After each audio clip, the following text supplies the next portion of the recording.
This is the chart of Nifty Bank. Hello students. These were the levels which were being presented in last week. Nifty Bank का जो R2 था that was 36,641. Last week का resistance 2 and trend decider was 34,576 and 600. और जो Thursday को top form किया that was 36,612 and resistance 2 is 36,641. The difference is of only 29 points. It was just very close to the resistance 2, just missed by 29 points. US 30, let's talk of US 30. So what is the final target? That is 34,324. 34,324 is the final target. And the high formed is 34,179. Just very close to it.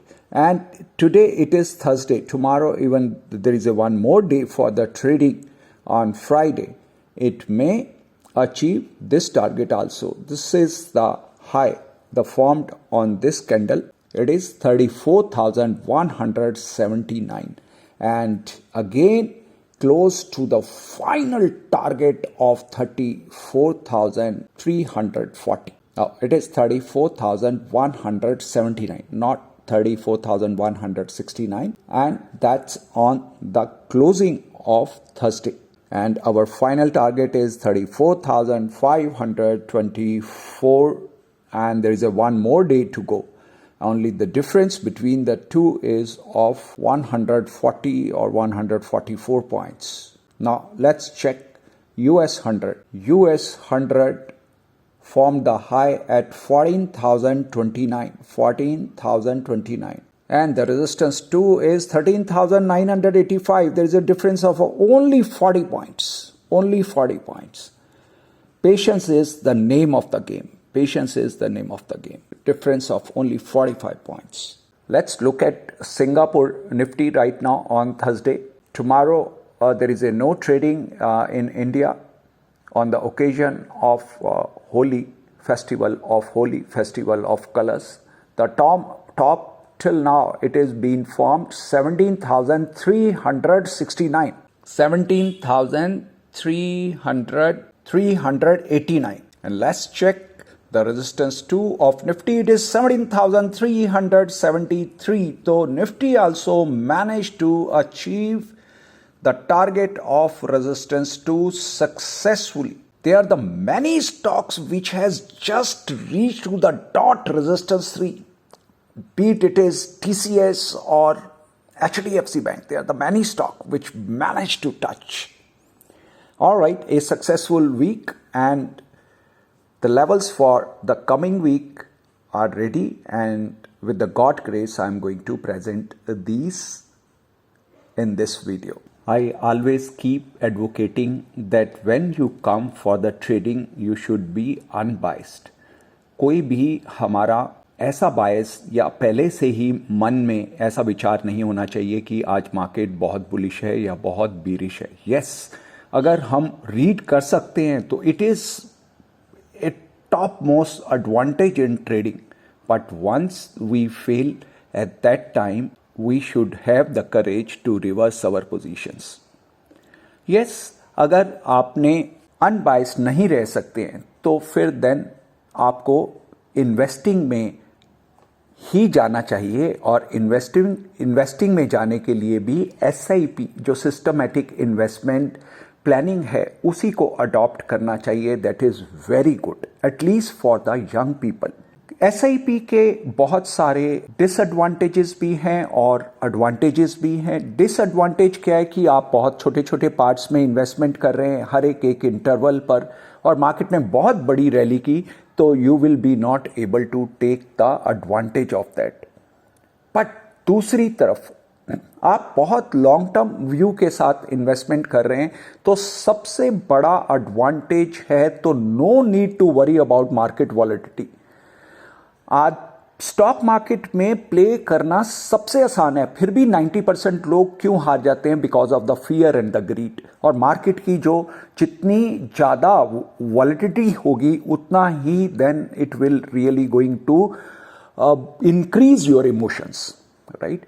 तो जब आप systematic investments करते हैं तो you need not to worry about कि market कितना ज़्यादा volatile है, मार्केट के अंदर कितना ज़्यादा विक्स इंक्रीज हो चुका है। तो उससे आप परे होकर इन्वेस्टमेंट्स करते हैं। और उसका सबसे जो दूसरा बड़ा एडवांटेज है, दैट